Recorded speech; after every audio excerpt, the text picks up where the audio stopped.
Oh, Lacy. All right. Let's bring up Lacy. Hey, I'm at 500 likes. Let's get me to 1,000 while I'm talking to Lacy. How you doing, Lacy? Good. How are you? Nice to meet you. Nice to meet you too. I'm doing pretty well. What's your Thanks for name? asking. I go by Trust. You can call me Trust. Trust. Okay. I'm not trying Yeah. to convert you or anything. But I was trying to like type in That's the okay. chat, and the Hmm. chat's not big enough for me to say like some of the things I want to say. But Cool. actually, here recently, I've kind of converted myself to Christian. I started reading the Bible more. And what I Hmm. meant by a lot of the things happening around the world today are prophesied in the Bible. So basically, here's just a few examples. So in the Bible, Jesus said, the end will come whenever you see Jerusalem surrounded by armies.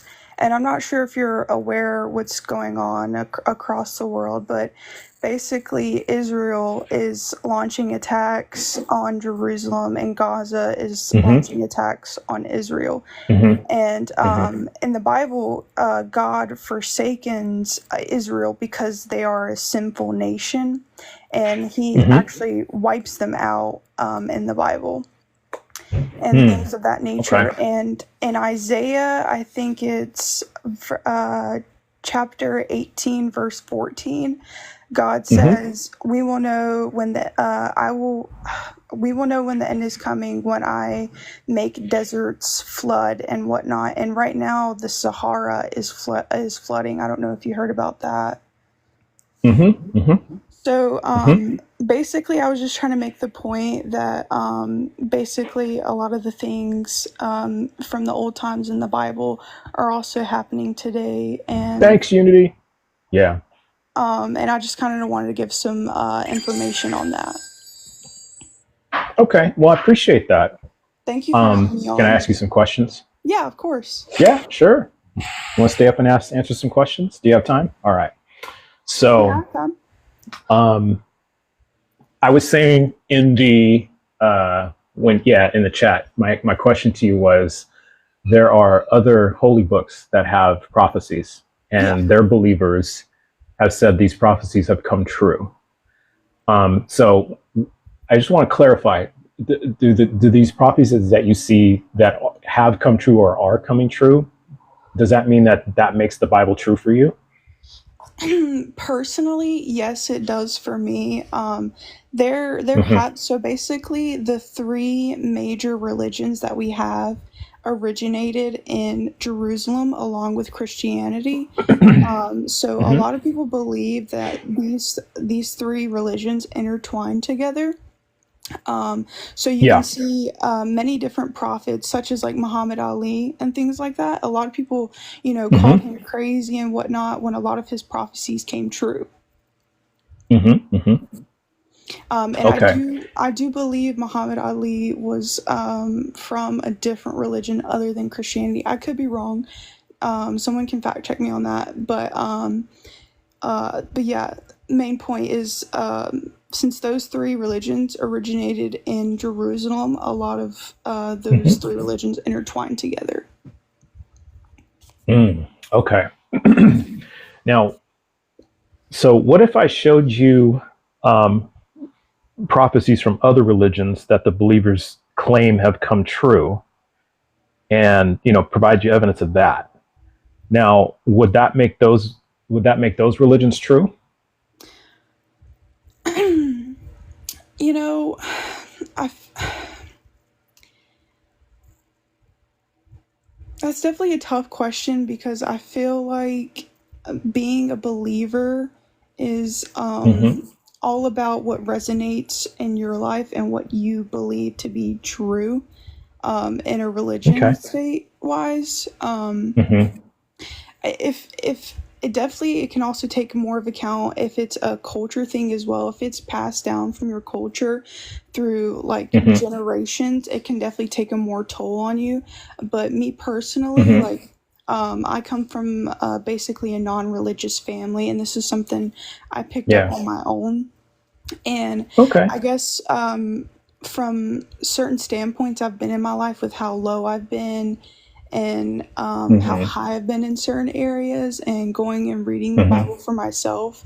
Like, I remember the first night I went and read the Bible, I had a lot on my mind that night just about the hurricane stuff and being scared of, my home being hit because I'm in North Yeah, it's scary. Carolina. Yeah, I'm closer to the Yeah. coast on North Carolina. Hmm. And the first night I read the Yeah. Bible, I closed my eyes and I just scrolled through the chapters like randomly, and I was like, "Okay, God, like let me pick something to read." And I landed on what was it? Habakkuk is the name of the story, and mainly it all Hmm. talks about the end times and what you'll see during the end Hmm. times. And that had been the only Hmm. thing I was thinking about before I picked up the Bible. Okay. Okay. And so it sounds like to me, if I hear what you're saying, that this gave you some comfort in a tough time, which is, Yeah, yeah, you're going through a tough time right now. And I'm yeah. sorry that's happening. That No, it's sucks. okay. Um, yeah. And so I guess I'd point back to, well, let me ask you this. At that moment, you were feeling scared, and now it sounds like you're pretty comforted now. So I'm happy to hear that. Um, if if again, if there was a Hindu person who, uh, or a person in India who became Hindu because of the same reason you gave, that there was a calamity striking in India, and they pick up the Bhagavad Gita and they opened it to a passage, and that gave them comfort. Now I know you said, well, I think the belief, your personal belief. It's what makes it true for you. Did I hear that right? Yeah. Like this is true for you. Okay. Hmm. Um, so now that so then it would follow then that would make the passage they read in the Bhagavad Gita true for them, right? Yeah. I would It's not kind of the write same off. thing. Yeah, I would not write off anyone's personal experience with whatever religion they're going Yeah. into. It's Yeah. definitely it's a personal thing for everyone what you decide to Yeah. follow. But all the things that Yeah. have That makes sense. yeah, all the things that have led me in my life to this point about believing in God itself, and I have, dipped my toes in many other religions as well, just to, Hmm. figure out something. Um, I think Yeah. I Yeah. That even makes sense. I think I even was atheist just for a short time there. And, Hmm. believing in God just became the most realist thing for me because it spoke to me the most and it's what called to me the most. Yeah. Yeah. That makes. I hear what you're saying. That makes sense, and I hear that a lot from folks. So, in fact, I was talking to my son with this yesterday, and he shared a lot of the same things Yeah. um, about his faith. And so, let me ask you the same question I asked him. Um, if I said all the money in your bank account is now mine, so you have to send me your money because it's true for me, does that make it true? Um, it does not, it doesn't make it true. I mean, I don't have any money in my account right now anyway. I don't, so you can have all of it. I don't care. But, I don't have any money either. That's what I'm saying. I yeah. need some money. No, I'm kidding. But If I could yeah, if share it's with something the, like that. if I had infinite money, I would share with the whole world if I could. But, Oh I my gosh, definitely, you are a sweet person. That is awesome to hear. I love hearing stuff like that. So um, you're a very kind person.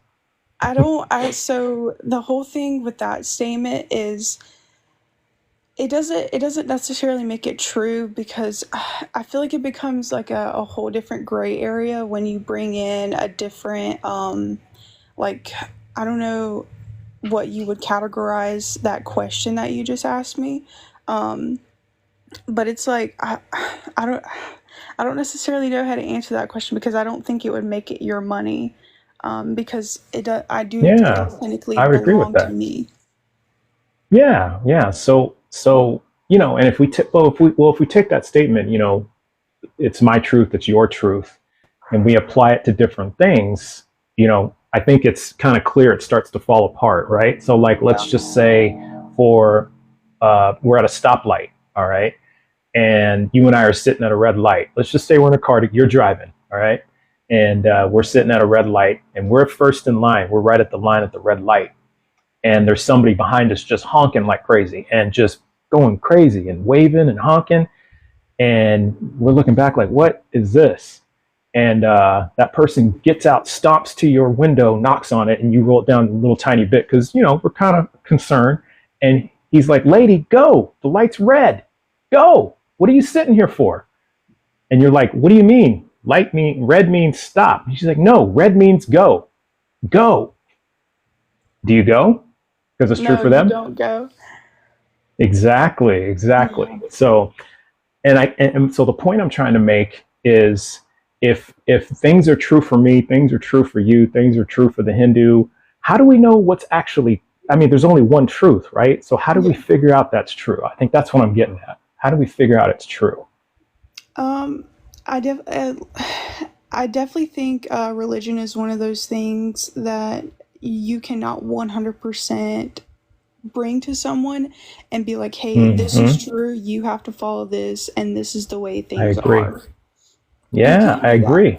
And 100%. people 100%. people also have a complex with being told what to do and what to believe in, especially because Probably, yeah. we're built on a nation of, you know, free religion, free whatever. So that means you can believe in whatever you want to.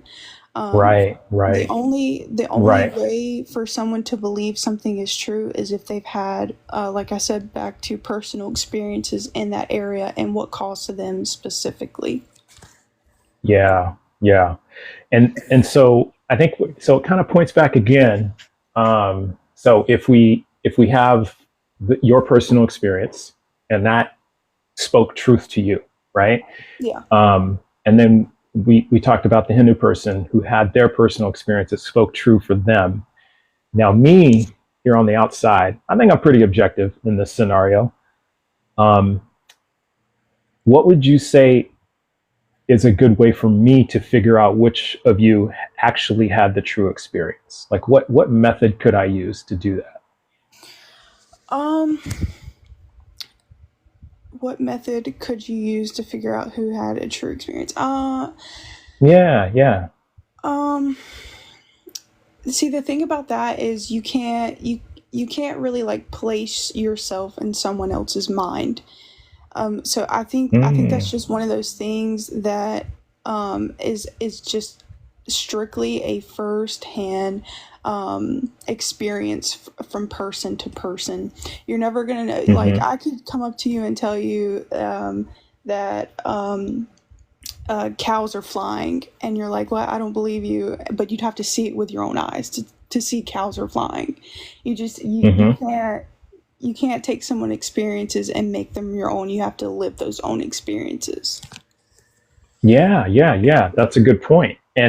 And so if you saw my caption when you first came in, it says I have an invisible dragon. So same thing as a flying cow.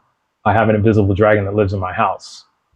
So how would I demonstrate that to you? I think you kind of answered it. You would it be fair to say you'd have to see it? Yeah, you'd have to see it to believe it. Okay.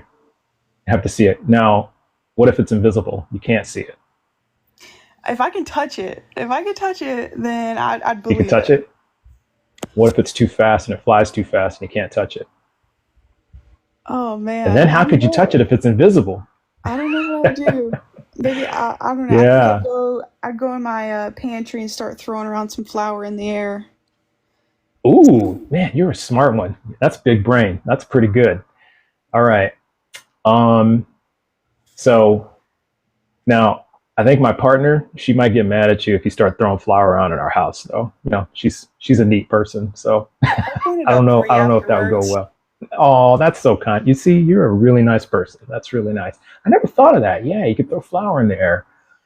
Now, what if I told you, you know what, we tried that, Lacy. It doesn't work. However, I can show you, I have other evidence for you. We tried throwing baby powder in the air, and it didn't work. Didn't stick. Nothing happened. Now I can give you other evidence. I've got a burn scar on my leg. It's a 3rd-degree burn, and I got it when I was 3 years old. And my mom and my sister, who never lied to me, told me they witnessed just mysterious fire coming out of nowhere in the air that burned me right on the leg. And then they heard flapping of wings. So they told me it's an invisible fire-breathing dragon that did it. And they've never lied to me. And so I grew up believing that dragons exist. Is that enough proof for you? Um, I don't know. I'm a very trustworthy person, so if there was like multiple accounts of people saying that this happened, I'd Mm-hmm. probably believe them, honestly, in my case, just because You'd of believe it? how, yeah, just because of how trusting I am. Maybe not Mm. necessarily in that scenario, but, in other Mm. scenarios in life, with how trusting I am. If there was multiple Okay. accounts of people telling me that this happened and all these people have these same accounts, then yeah, I'd probably believe. Okay. So you'd need independent verification of the same exact event happening I'm sorry, repeat that. to different people. You'd need like independent, separate incidents or separate incidents happening to different people, or it's the same incident happening to different people. So, like, if I found 500 people that all got leg burns or just burns on their body, hearing flapping of wings, things like that. Like on my property, I have no animals on my property, Yeah. no small critters, but all my neighbors have small critters, and I find bones everywhere. No birds really come visit. Like we hang out bird feeders, and no birds come. Sounds like they're afraid. Um, would that be enough for you? Uh, yeah. Honestly, that would if all these people are Yeah. they're all getting these burns, they're all hearing the flapping of the wings, and Mm. all these people Okay. have basically almost similar stories of their accounts, then yeah, I'd believe. Mm-hmm. Okay. So you need multiple accounts. Now, what if it was something different? Like I got burns on my body. I heard flapping of wings. Um, Yet I don't. I think it's a fire breathing bird. What if they said that? Well, since it's invisible, no one really knows exactly what it is. So some people may say a dragon, some people may say a bird, some people would just may say an invisible creature in general. And if Mm-hmm. it all sounds almost coherently the same, then yeah, I think I'd still believe. Maybe You not still believe in exactly a something? dragon, but some invisible creatures going around burning these people. Something. Yeah. Okay. All right.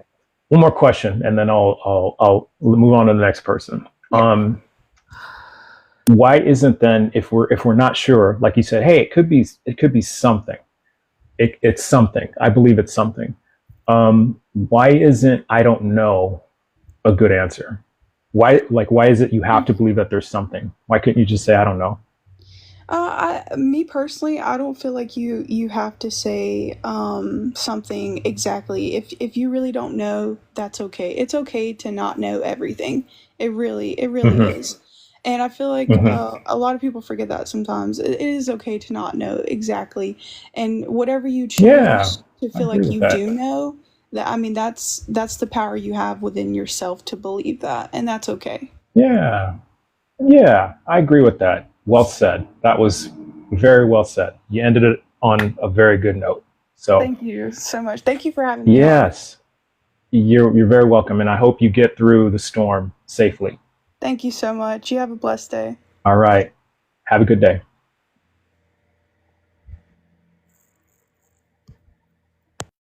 What a kind person.